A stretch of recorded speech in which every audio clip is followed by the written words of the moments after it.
another mood stabilizer to endoxifen unless the person is either extremely agitated, is disruptive, or probably, endoxifen alone is not helping. Because the whole concept of endoxifen is a mood stabilizer and an impulse controller. If at all I have to use something in the initial phase, as you rightly said, many of my patients have been continuing on this medication alone safely as a maintenance phase in bipolar disorder. What we also need to check is whether it has any potential to prevent depressive relapses. Because now we conceptualize treatment emergent affective switch. There can be both manic switch as well as a depressive switch. It's no longer just a treatment emergent mania. There has been a concern raised by a group, and it's there online if anybody of you want to check, that whether endoxifen does still have a propensity to cause a depressive switch. Now, we don't know. It's a matter of debate till we have data. But if the person has bipolar 1, has predominant mixed or manic episodes, I would be comfortable in continuing the person on a maintenance monotherapy with endoxifen 8 mg alone for years. Right. So anecdotally, we know that the tamoxifen was initially introduced in the market with the ER positives cases of the breast CA. But the 4-hydroxy tamoxifen, which is otherwise known as endoxifen, has quite a different property. Already mentioned, but we used to know that the tamoxifen may cause iatrogenic depression. But here in one of the slides in the initial trial, it has been shown that not only the YMRS score has been improved, the CGI score has been improved, but MADRS MADRS score has been reduced. He mentioned that 5-point reduction of the MADRS score on usage of the endoxifen. Initially in our trial, we had given the endoxifen for 3 weeks, followed by a long-term version for the 6 weeks, 42 weeks.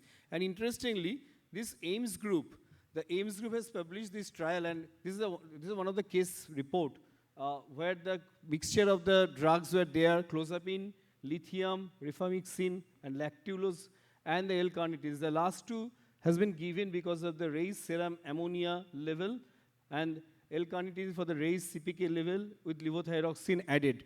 So this is a complex scenario, and it has been found that the long-term effectiveness and safety of endoxifen is there. So we are not concerned about this trial for the 6 weeks or the 9 weeks trial. I think Dr. Sanjay Garg is here, the visiting psychiatrist, consultant psychiatrist of the Fortis Hospital, Kolkata. Sanjay was just mentioning on the other day that you had given for 1 year one of your patient. Can you elaborate on that? Floor mic, please.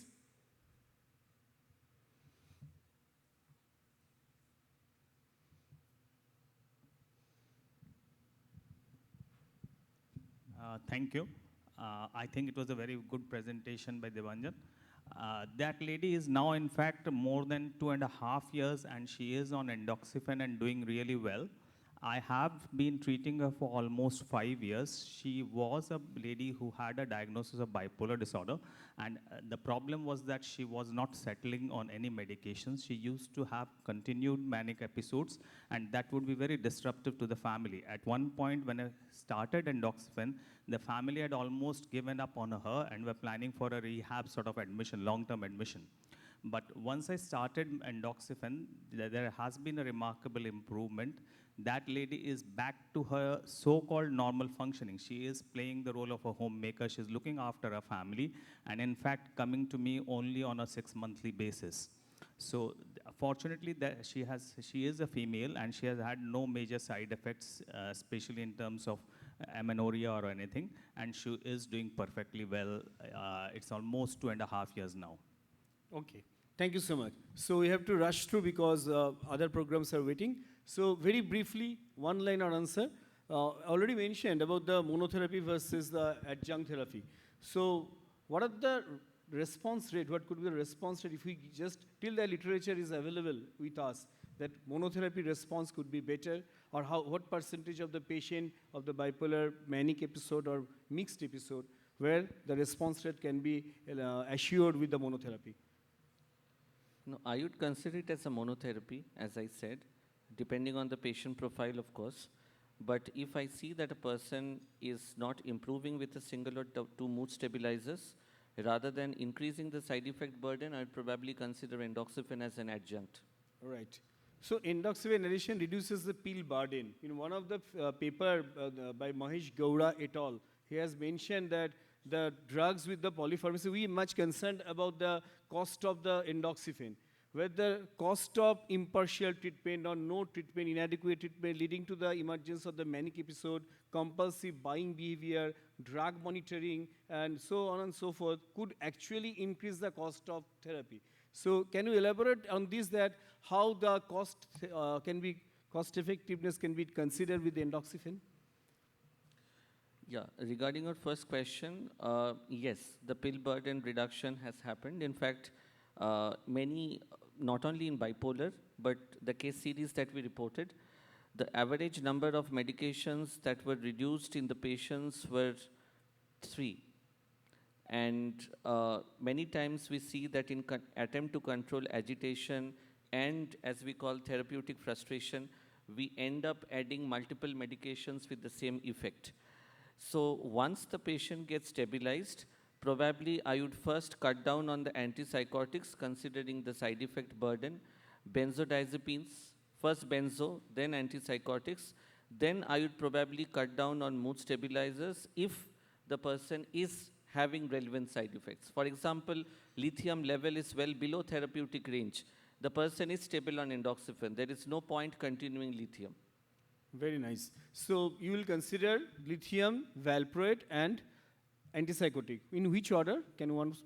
No, I'll first try to take down benzo, Okay. followed by antipsychotics, Right. followed by mood stabilizers. Great. Which mood stimulator first, lithium or valproate? It depends. If a person will, I assume a person will not be on 2 mood stabilizers together. But Okay. if that is the case, then definitely based on the person's profile. If weight gain or it's a female patient, then divalproate. If tremors is of major concern, age is on the higher side, supervision is not great, lithium. So you just mentioned about the endoxifen addition reduces the substance use. So what are the trials that are ongoing, or what are the case series available?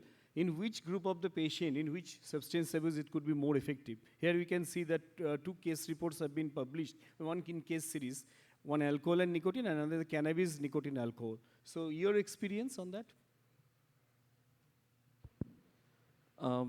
My experience is, of course, alcohol and cannabis. I would not say I've seen a great effect on reduction in nicotine use. But another is when an individual is using multiple substances, because again, that becomes part of that impulse discontrol trait, especially those with younger age group having comorbid ADHD or externalizing spectrum, polysubstance use, comorbid personality issues. Many times in the past, we had tried these individuals with stimulants, methylphenidate. We know that it has a role. Probably endoxifen is a much safer and a more effective alternative. Any chance of potentiation of the seizure episode with use of endoxifen with the polysubstance abuse? I didn't see any patient, of course. I don't think there has been published literature on seizure as a side effect. But with higher doses, there may be a risk because with further higher doses, it can mimic the action of its congener molecule. So the paper published by Malay Dave et al., my friend from Mumbai, they have elaborated the use of the endoxifen in the alcohol dependence as well as in cannabis use. So next question, in which kind of substance abuse patient have you tried endoxifen? A, mood stabilizer substance use, impulsive substance use, and polysubstance use. Why can't it be all? What about the behavioral addiction as well? Okay, if I have to pick an MCQ, I would then probably pick the B1. And Right. of course, the FDA approval is in A, but I don't know whether impulsive substance use is what is exactly meant by it. But yes, mood disorder with substance is a proper indication. Now this case series about the use of endoxifen with schizoaffective disorder. So any experience, any comment on that? Yes, I have used in individuals with schizoaffective, especially when there was significant agitation, aggression, and side effects with other medications. One thing which was noticeable was the reduction in wandering behavior, in agitation, in aggressive tendencies came down faster. The mood symptoms were targeted as well. However, I didn't find a great effect on the core psychotic symptoms. So probably when there is a proper schizoaffective episode, especially the manic type, it acts better. So in this case, series of the two case reports, 36-year-old male and 41-year-old female, where the indoxafen addition improved both YMRS and BPRS score.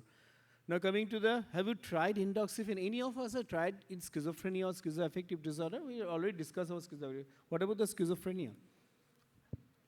I haven't tried in any individuals with only schizophrenia diagnosis till now.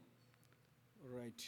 Now, UPD, trichotillomania, and alcohol dependence syndrome, we already have discussed about the use of endoxifen in borderline personality disorder and alcohol dependence. What about the trichotillomania and other impulse control disorder? Yeah, actually, I was probably coming to that. I'd have told it in the end. So one of a good thing is that trichotillomania is normally an extreme challenging thing for all of us. And their medications, the efficacy rates vary. So right now, as of date, there are 3 individuals whom I have tried endoxifen, and they have responded pretty well, 2 of them definitely. We are waiting for at least 3 more cases, and then we'll think of publishing the data. But trichotillomania is, and skin picking, obsessive skin picking is also another disorder where really this molecule can be considered. And this is from your own paper, your paper and Dr. Rajesh Bandyopadhyay's paper. So I already discussed which type of